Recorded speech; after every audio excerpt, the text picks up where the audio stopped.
nessa noite abrir a palavra de Deus no livro do profeta Jeremias.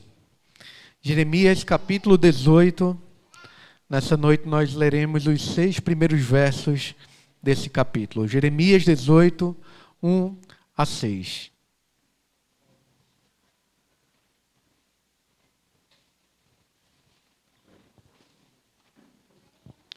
Jeremias capítulo 18, verso 1 ao 6. Diz assim a palavra do nosso Deus. Palavra do Senhor que veio a Jeremias dizendo: Dispõe-te e desce à casa do oleiro, e lá ouvirás as minhas palavras. Desci à casa do oleiro, e eis que ele estava entregue à sua obra sobre as rodas.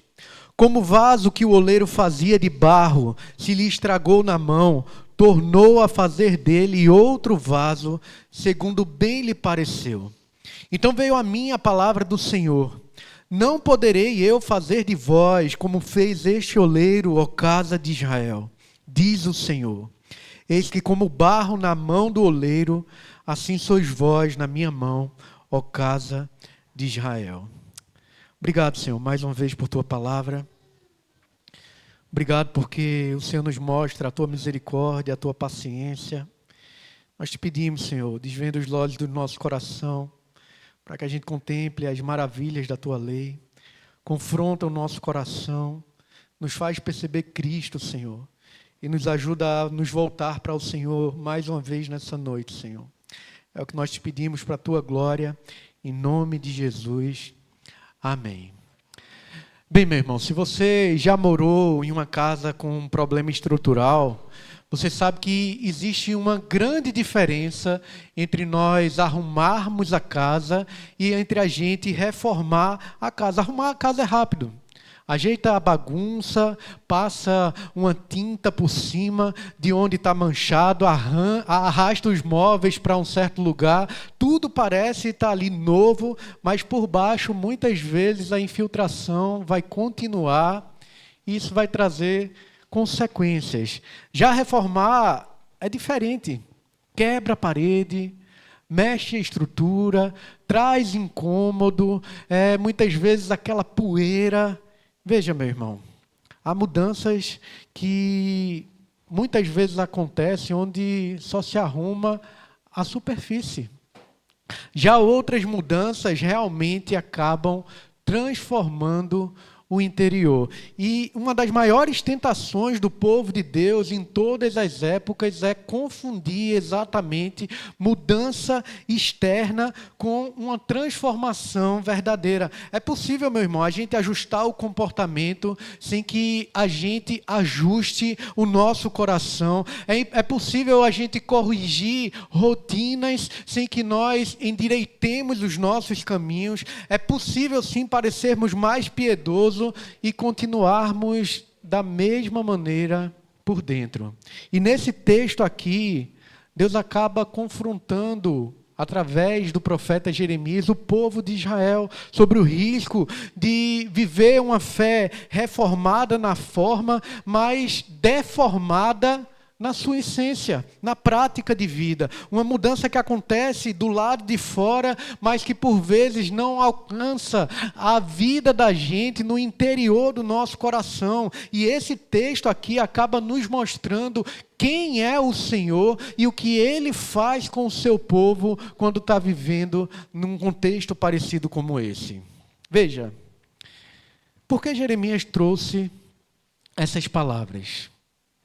Porque o Senhor Deus manda que Jeremias desça à casa do oleiro. O que é que estava acontecendo com Israel para que o Senhor envie o profeta para ver aquele oleiro pacientemente trabalhando com o barro? Veja, Jeremias trouxe essas palavras em um contexto posterior a uma grande reforma que se estabeleceu no meio do povo de Deus. Josias tinha feito uma reforma no povo, tinha feito no culto, na adoração, no templo, na cultura e até mesmo na política. Isso tudo baseado na palavra do Senhor.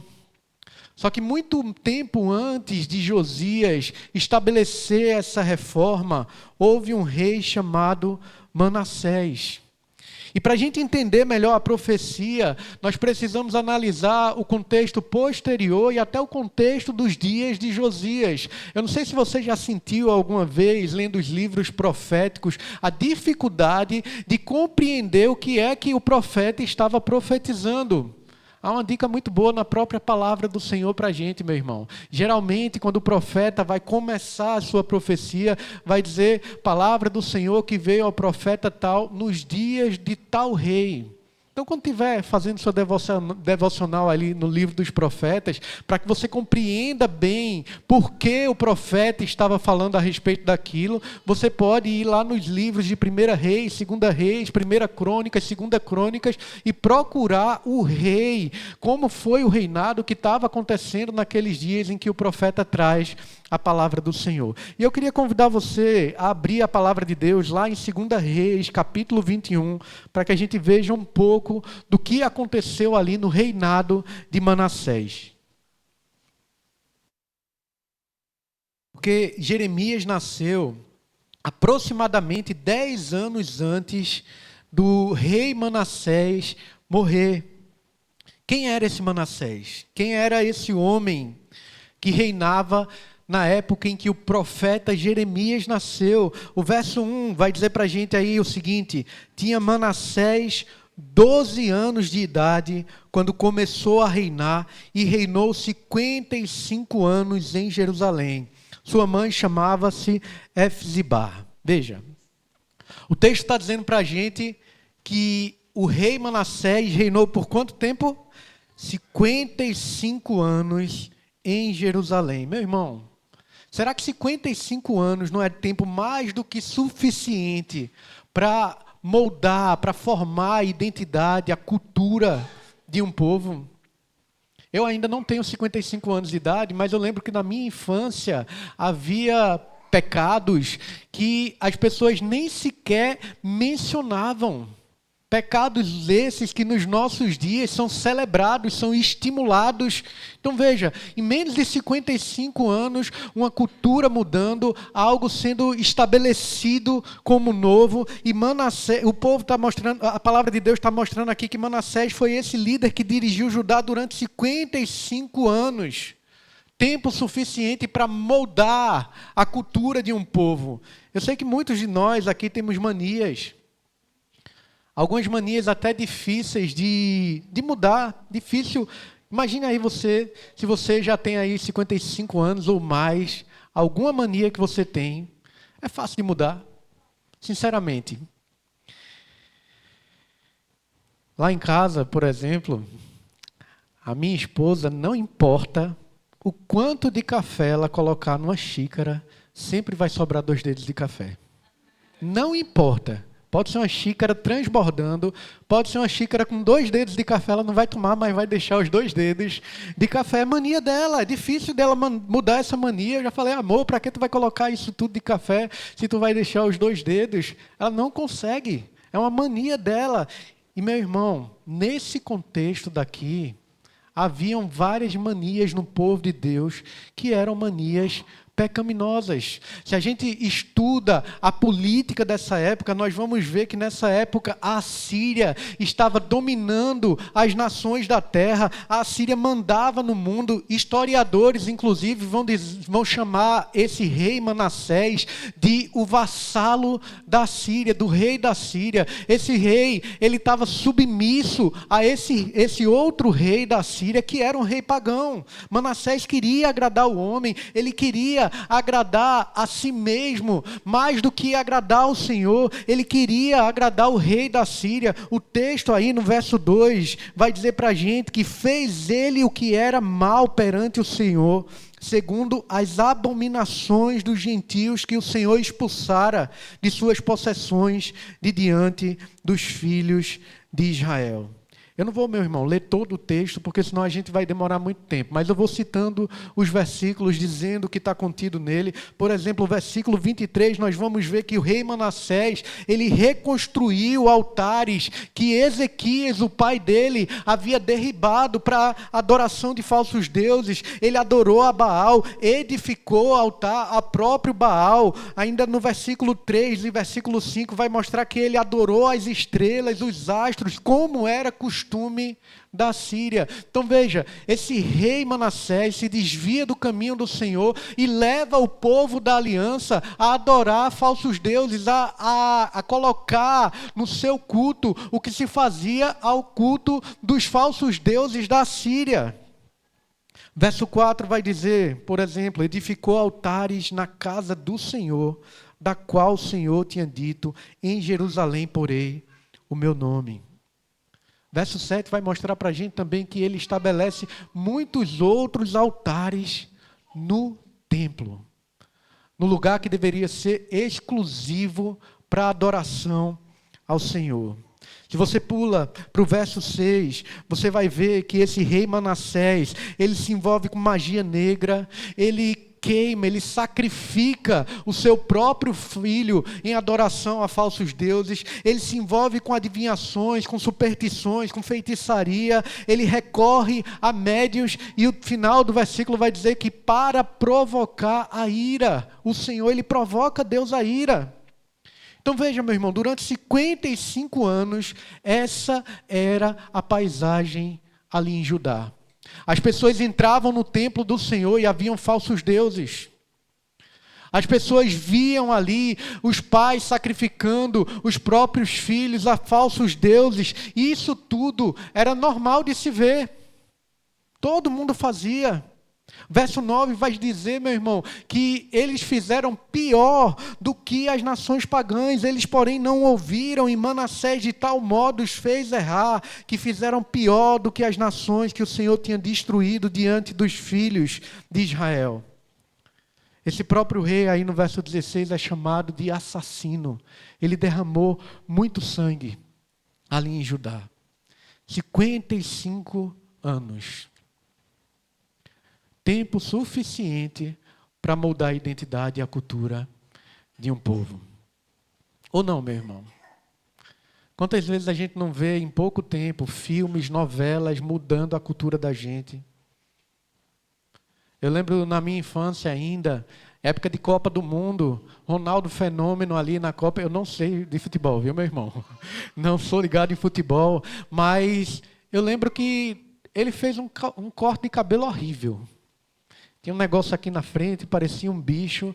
E quantas crianças e adolescentes não passaram a fazer o mesmo corte? Perceba, meu irmão, 55 anos. Em muito menos tempo se muda questões na nossa cultura. E aqui são 55 anos vendo ídolos no lugar de culto, feitiçaria, sacrifícios de criança. Se você continua lendo aí, você vai ver nesse capítulo ainda, no verso 19, que depois da morte do rei Manassés, o filho dele começa a reinar, Amon, e diz que ele reinou por 2 anos. Então, a gente vê agora 57 anos de distância do Senhor. Afinal de contas, o verso 20 a 22 vai mostrar que esse Manassés também não agradou ao Senhor. Vai dizer, fez o que era mal perante o Senhor, como fizera Manassés, seu pai, andou em todo o caminho em que andara seu pai, serviu os ídolos a que ele servia e os adorou. Assim abandonou ele o Senhor, Deus de seus pais, e não andou no caminho do Senhor. Se você continua lendo a narrativa, você vai ver que esse Manassés reina apenas por 2 anos e ele é assassinado pelos seus próprios oficiais. Só que finalmente, meu irmão, em 2 Reis 22, nós chegamos no reinado do rei que Jeremias profetizou nos dias dele. Eu queria que você voltasse os olhos aí para o primeiro verso, 2 Reis, capítulo 22, verso 1, mostrando que o rei Josias começou a reinar com 8 anos. Vocês podem ler a uma só voz, por favor? Verso 1. Tinha Josias 8 anos de idade, quando começou a reinar,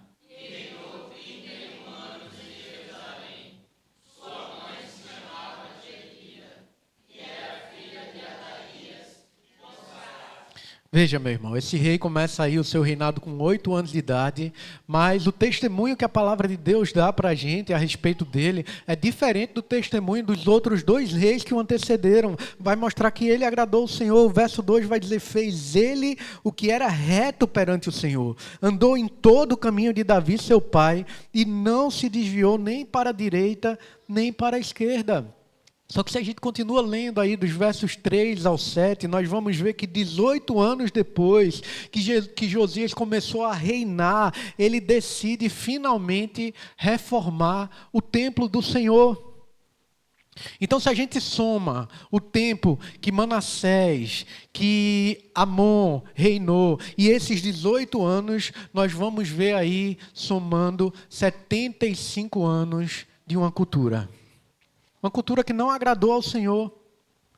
O rei Josias nasce exatamente nesse contexto de idolatria, nesse contexto de distância do povo da aliança do Senhor.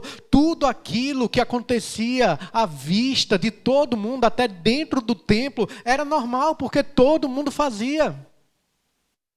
Ninguém estranhava. E o verso 8, meu irmão, mostra algo maravilhoso para a gente. E Uquias, sacerdote, encontra a lei do Senhor. Você pode ler, por favor, o verso 8.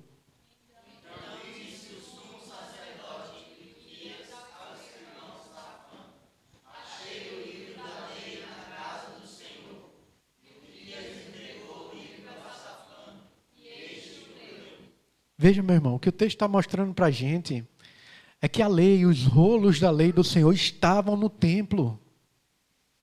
Mas estavam perdidos. Ninguém mais consultava.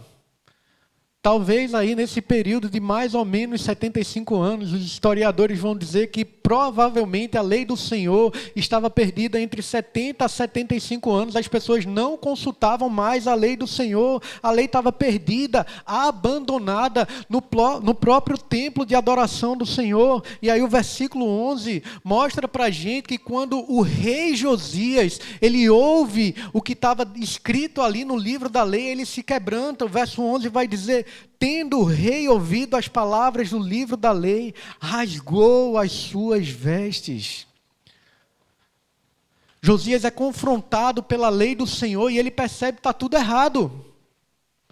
As coisas não podem permanecer como estão acontecendo. Josias reconhece isso. Do versículo 19 a 20, a palavra de Deus vai dizer: porquanto o teu coração se enterneceu e te humilhaste perante o Senhor, quando ouviste o que falei contra este lugar e contra os seus moradores, que seriam para assolação, para maldição, e rasgaste as tuas vestes e choraste perante mim, também eu te ouvi, diz o Senhor, pelo que eis que eu te reunirei a teus pais, e tu serás recolhido em paz à tua sepultura, e os teus olhos não verão todo o mal que hei de trazer sobre este lugar. Então levaram eles ao rei esta resposta. Veja, o rei se quebranta diante do Senhor, o Senhor vê que é um arrependimento verdadeiro. O Senhor tinha prometido, se o povo quebrasse a lei dele, traria consequências sobre isso, mas o Senhor se compadece de Josias e fala: olha, eu vou esperar que você seja recolhido, que você morra,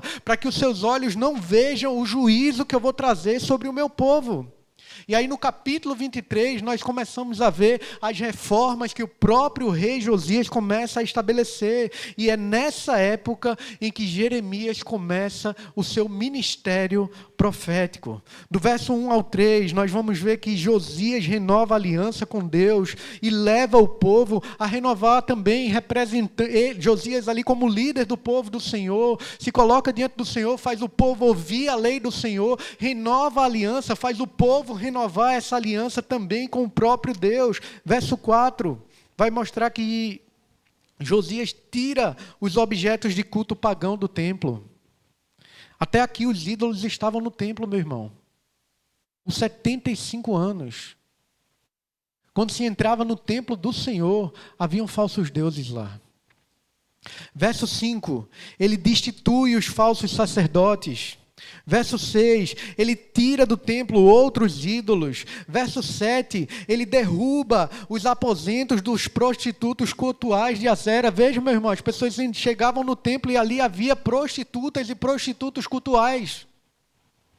E ele abole isso. Verso 10 vai mostrar que ele acaba com o costume de queimar os filhos. 75 anos. O povo de Deus esquece a lei do Senhor e está praticando todas essas abominações. Verso 13 e 14 vai mostrar para a gente que havia ídolos que eram muito mais antigos do que 75 anos, desde o tempo de Salomão.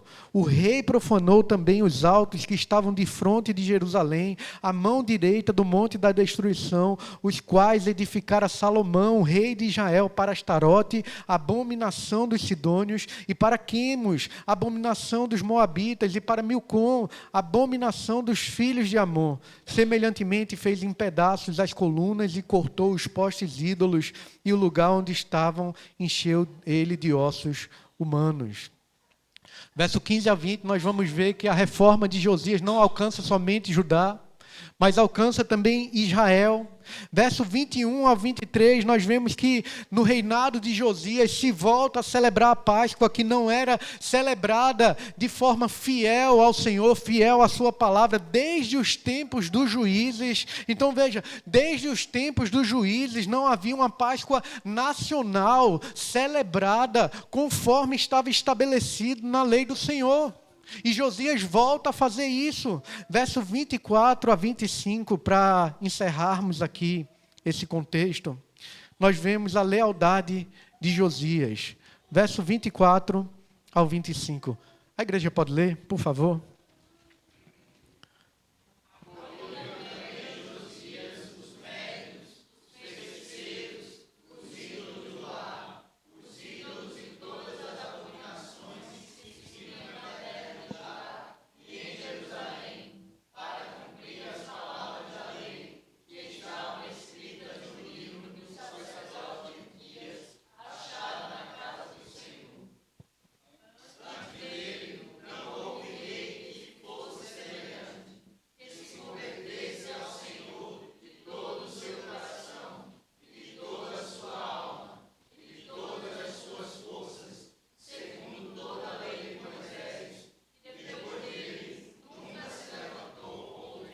Olha o testemunho maravilhoso que a palavra de Deus dá a respeito desse homem. Antes dele não houve ninguém que se arrependeu assim. Nem um rei, nem Davi, o servo chamado segundo o coração de Deus. E nem depois dele. E meu irmão, foi nesse contexto daqui que Jeremias pregou. Num contexto de uma reforma, de uma cidade mudada, de uma cidade, de um templo, com outra paisagem. Nesse contexto, Jeremias, o Senhor dá entendimento para ele, para que ele compreenda que a reforma que tinha sido estabelecida de forma real no coração do rei Josias, não era refletida na vida do povo.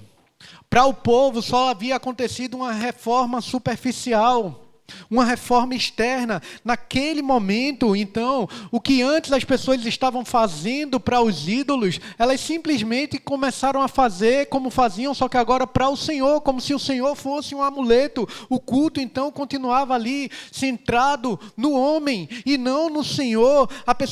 As pessoas cultuavam a Deus, porque eu quero isso, porque eu quero aquilo, porque eu quero estar bem, e não porque o Senhor tinha estabelecido. O que o livro do profeta Jeremias vai mostrar para a gente é que, mesmo diante de todas essas reformas, não houve uma reforma no coração do povo. O dia a dia deles permanecia o mesmo. E para a gente compreender melhor isso, eu queria que a gente voltasse lá para o livro do profeta Jeremias. O texto do profeta vai mostrar, por exemplo, que o povo continuava supersticioso. Lá no capítulo 7, verso 9 ao 11, o texto vai dizer: que é isso? Furtais e matais, cometeis adultério, jurais falsamente, queimais incenso a Baal e andais após outros deuses que não conheceis, e depois vindes e vos pondes diante de mim nessa casa que se chama pelo meu nome, e dizeis: estamos salvos. Sim, só para continuardes a praticar essas abominações. Será que essa casa, que se chama pelo meu nome um covil de salteadores aos vossos olhos, eis que eu mesmo vi isto, diz o Senhor. Meu irmão, Esse povo, na verdade, estava vivendo um ateísmo prático. Diziam que adoravam ao Senhor, mas viviam a semana, viviam o dia a dia deles como se Deus não existisse. É como se nos tempos de hoje as pessoas permanecessem aí em adultério, fossem corruptas no trabalho, maquiavam o imposto de renda, falavam mal um dos outros, os filhos desonrando os pais, vendo pornografia, sonegando impostos, e depois se colocam ali no domingo, no dia do Senhor, no templo, como se nada tivesse acontecido. Era isso que acontecia nos dias do profeta Jeremias. O texto está mostrando para a gente essa hipocrisia, ao ponto de a palavra de Deus dizer: olha, o meu povo está tornando a minha casa num covil de salteadores, num lugar seguro para gente que comete crime, para gente que rouba. Eles estão vindo se esconder aqui, como se tivesse tudo bem. O povo não era corrigido. E o povo não queria ser corrigido. Versos 5 e 8, por exemplo, vai dizer para a gente qual é a resposta que o Senhor espera do povo. É vida prática. É arrependimento. Ele vai dizer: mas se deveras emendardes os vossos caminhos e as vossas obras, se deveras praticardes a justiça cada um com o seu próximo, se não oprimirdes o estrangeiro e o órfão e a viúva, nem derramardes sangue inocente nesse lugar, nem andardes após outros deuses para o vosso próprio mal, eu vos farei habitar nesse lugar, na terra que dei a vossos pais, desde os tempos antigos e para sempre. Eis que vós confiais em palavras falsas, que para nada vos aproveitam. Veja, meu irmão, Jeremias percebe que para o povo as mudanças eram apenas externas. No dia a dia, o povo continuava em práticas que não agradavam o Senhor. O culto ainda permanecia, como eu já falei, centrado no homem. Se você vai lá no capítulo 5, verso 30 e 31... o Senhor vai dizer: coisa espantosa e horrenda se anda fazendo na terra. Os profetas profetizam falsamente. Os sacerdotes dominam de mão dadas com eles. E é o desejo do meu povo. Porém, que fareis quando essas coisas chegarem ao seu fim? O povo do Senhor não queria ouvir a palavra do Senhor. O povo do Senhor estava se alegrando com uma vida de mentiras, como se acontecesse assim: olha, alguém vai pregar a palavra do Senhor, olha, prega a palavra de Deus não. Está tudo bem, está tudo jóia, deixa a vida me levar, eu estou indo para a igreja. Eu estou fazendo as minhas obrigações religiosas. O que eu quero ouvir é que eu sou o centro do coração de Deus. O que eu quero ouvir é que as pessoas digam: olha, se Deus está dizendo que se Deus está permitindo que você possa ver, tocar, sentir, é porque Deus quer dar para você. O povo não queria ouvir a palavra de Deus. O povo queria massagear o ego. Jeremias 5, 26 a 29 vai mostrar para a gente que o povo enriquecia de forma ilícita, não queria ser corrigido. Cala a boca. Me corrige não, quem é você para dizer que eu estou errado? É um bonzinho você, cheio de pecado, para vir me corrigir. Fala para mim que está tudo bem, porque o que eu quero é mais importante do que o Senhor estabeleceu na sua palavra. Eu sou mais importante. E eu estou aqui. Então está tudo bem. O povo entrava na casa do Senhor e sabe o que eles falavam? Templo do Senhor. Templo do Senhor é esse, estamos salvos. Porque estamos aqui, afinal de contas. Jeremias 8, 10 a 11 vai mostrar a corrupção em que os sacerdotes e os profetas estavam estabelecidos. Vai mostrar que a liderança curavam superficialmente a ferida do meu povo, dizendo paz, paz, quando não há paz. Cura superficial de ferida. Meu irmão, no ambiente de hospital eu já vi feridas horríveis. Região ilíaca, tudo mais. Em estado realmente de putrefação, muitas vezes. Sabe o que é preciso fazer para que uma ferida que está necrosada, avançada em necrose, ela sare? É preciso um processo muito doloroso. É preciso um processo muito incômodo, chamado debridamento. É preciso raspar aquela ferida, para que novamente o sangue comece a circular ali e aquela ferida comece a cicatrizar. E o que Deus está falando aqui é, esse povo está curando superficialmente a ferida. Está dizendo paz, paz, quando não há paz, quando está tudo errado. O que acontecia naqueles dias era, olha, está tudo bem, contanto que você esteja aqui. O culto é para você. Deus é amor. Paz e amor. Continua a vida do jeito que você está. O que importa é que você esteja aqui. Não importa o estilo de vida que você tem levado lá fora. Afinal de contas, templo do Senhor. Estamos salvos. Meu irmão, não havia nesse contexto nenhuma palavra de advertência. E a verdade é que o povo não queria ouvir também essas palavras de advertência. Nesse culto aqui, Deus não era o fim. Nesse tipo de culto, Deus era apenas um meio para satisfazer os caprichos do coração humano. Capricho dos homens.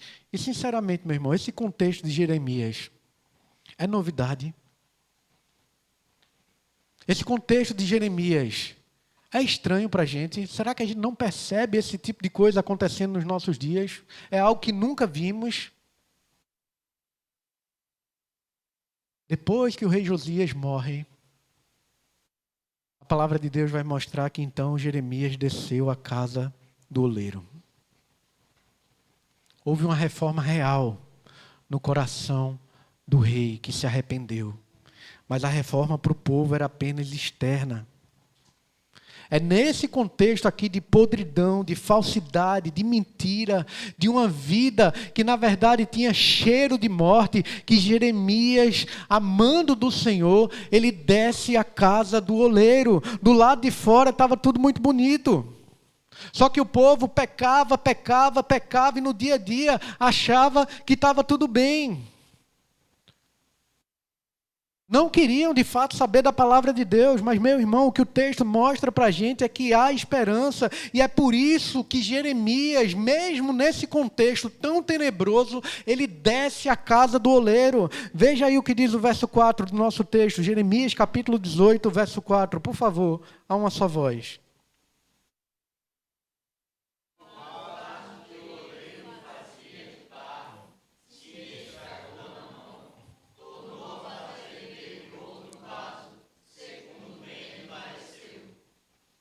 Veja, meu irmão, o oleiro não joga fora aquele vaso que estraga nas mãos dele.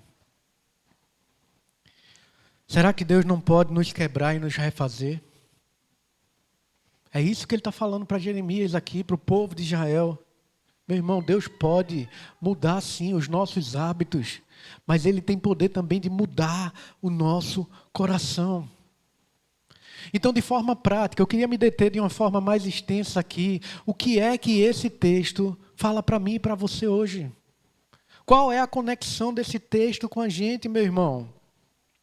Em primeiro lugar, esse texto confronta a gente contra o perigo real de uma religião que é apenas uma religião, apenas de fachada, de costume. Em Judá, veja, a paisagem do culto havia mudado.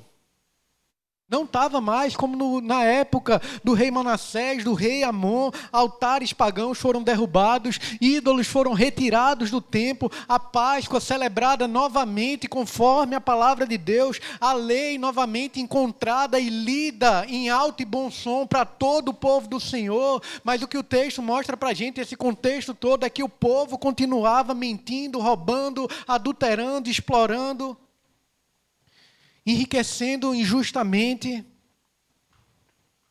A boca falava de Deus, mas os pés eram velozes para correr atrás do pecado. Isso nos lembra, meu irmão, que é possível, por exemplo, nós frequentarmos o culto, servirmos em ministérios, cantarmos louvores ao Senhor, usar até uma linguagem correta e ainda assim vivermos diante do Senhor com o coração endurecido. É possível ser reformado aí na doutrina, mas continuar deformado na prática de vida. É possível ter a Bíblia aqui aberta no domingo e a vida fechada para a palavra de Deus o resto da semana todinha. Uma religião de fachada. E a pergunta que o texto nos faz hoje é muito direta.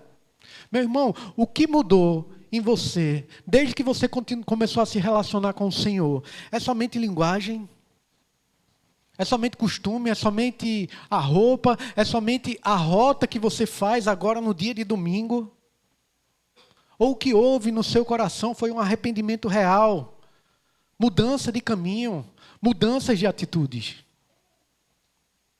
Em segundo lugar, esse texto denuncia o engano de usar Deus e a igreja como se fosse um covil de salteadores, um refúgio para a consciência. Quando a gente não tem um coração em verdadeiro arrependimento diante do Senhor, é o que o texto mostra em Jeremias 7, o povo pecava à vontade durante a semana e depois corria para o templo e falava, está tudo bem, o templo do Senhor é esse. Como se a mera presença, se o presenteísmo no culto garantisse segurança. Mesmo sem mudança de vida. E hoje não é diferente quando alguém pensa, olha, eu estou na igreja. Eu participo, então está tudo bem. Enquanto a pessoa está aí, muitas vezes, mantendo uma vida dupla. Enquanto a pessoa está ali nutrindo pecado escondido, dureza de coração. Recusa a correção. E a palavra de Deus, meu irmão, mostra para a gente que não há segurança verdadeira, onde não há um arrependimento sincero diante do Senhor.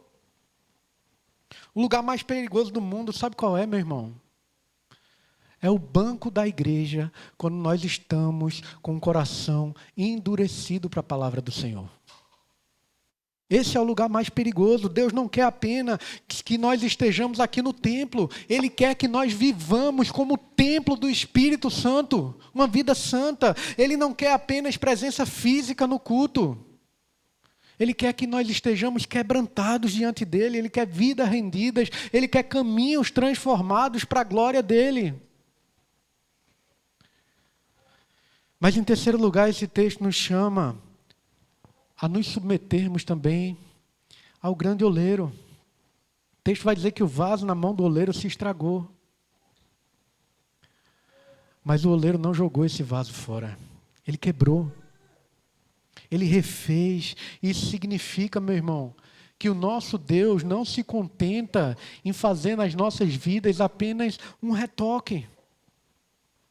Ele não vai fazer na minha vida e na sua vida apenas um ajuste cosmético, algo que aparenta estar bonito por fora. De forma nenhuma, ele mexe na estrutura.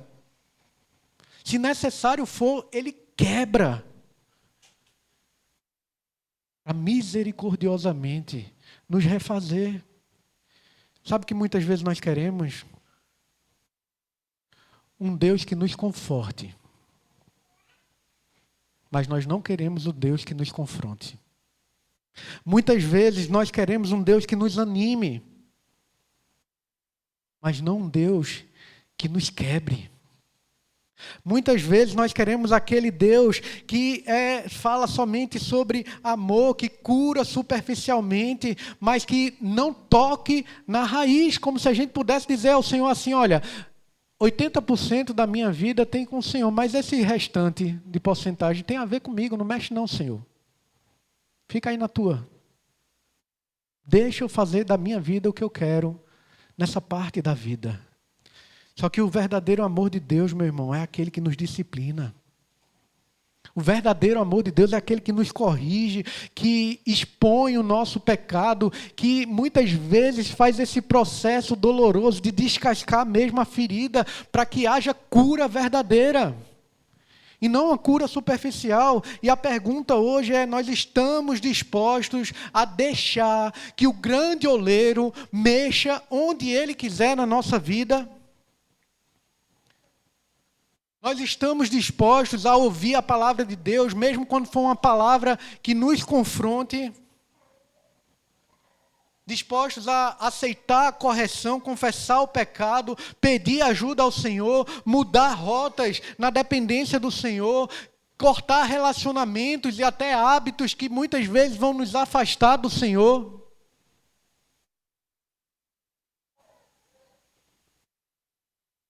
Talvez até julgo desigual.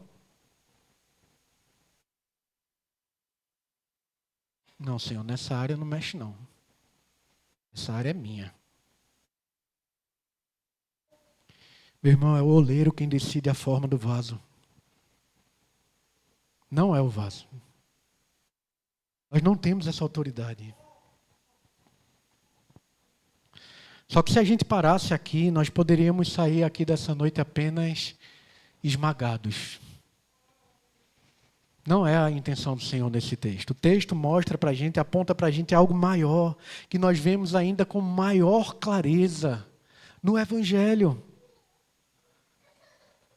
Meu irmão, Cristo é o vaso perfeito.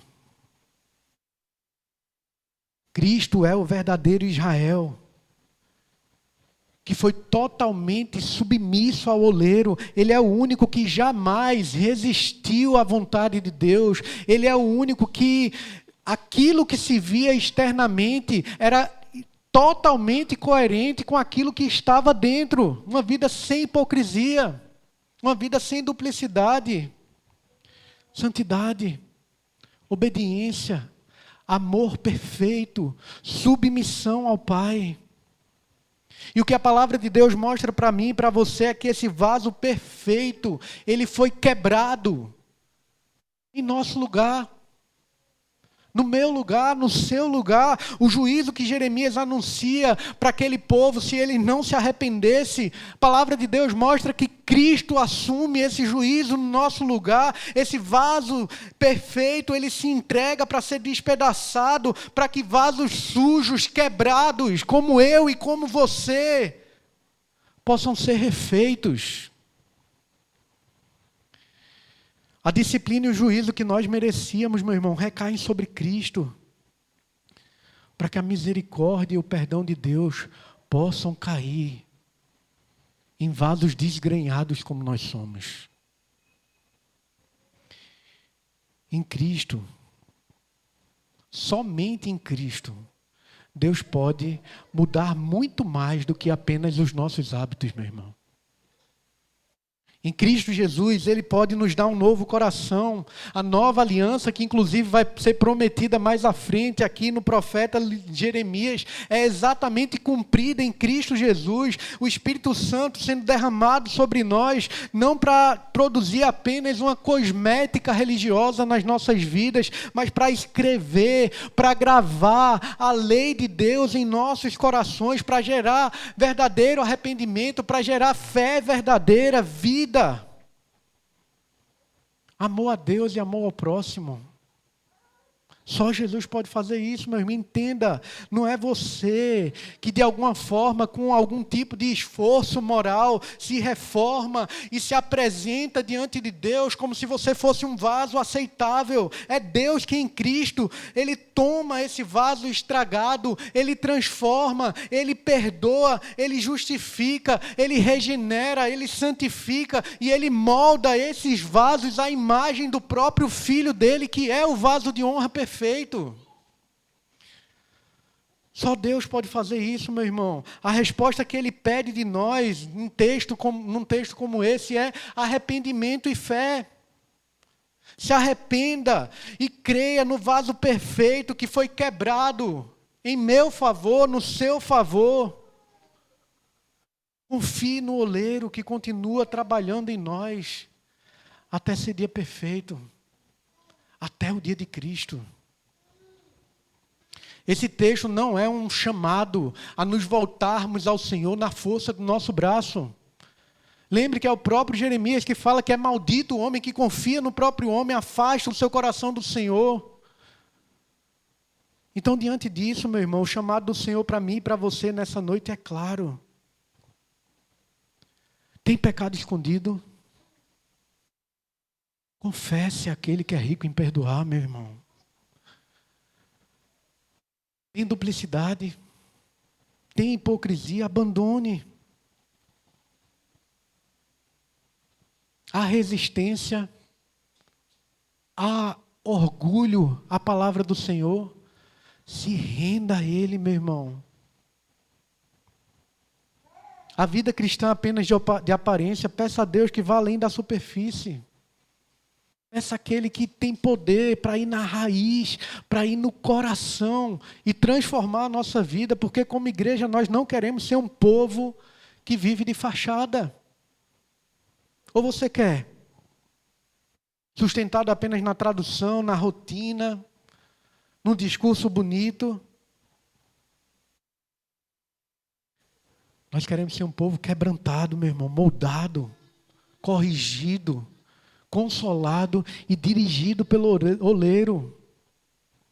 Um povo que parece com Cristo, moldado à semelhança de Cristo, não apenas no domingo, meu irmão, mas em casa, no trabalho, na rua, no trânsito, na internet. Esse é o propósito do Senhor, que sejamos parecidos com o Filho perfeito dele. É por isso que ele nos confronta. É por isso que quando é necessário ele nos quebra. Eu costumo citar o texto que as pessoas gostam tanto: todas as coisas cooperam para o bem daqueles que amam ao Senhor, que são chamados segundo o seu propósito. Geralmente as pessoas olham para esse texto e tudo coopera para o meu bem, então o Senhor vai mudar essa circunstância e vai fazer aquilo que eu tanto quero. Não, continue lendo o texto. O bom propósito é nos parecermos com Cristo. Sermos moldados à imagem e semelhança do Senhor, esse homem perfeito ser restaurado por graça, por misericórdia no nosso coração, meu irmão. Quando Jeremias desce a essa casa do oleiro, ele encontra um vaso estragado nas mãos de um artesão, extremamente paciente.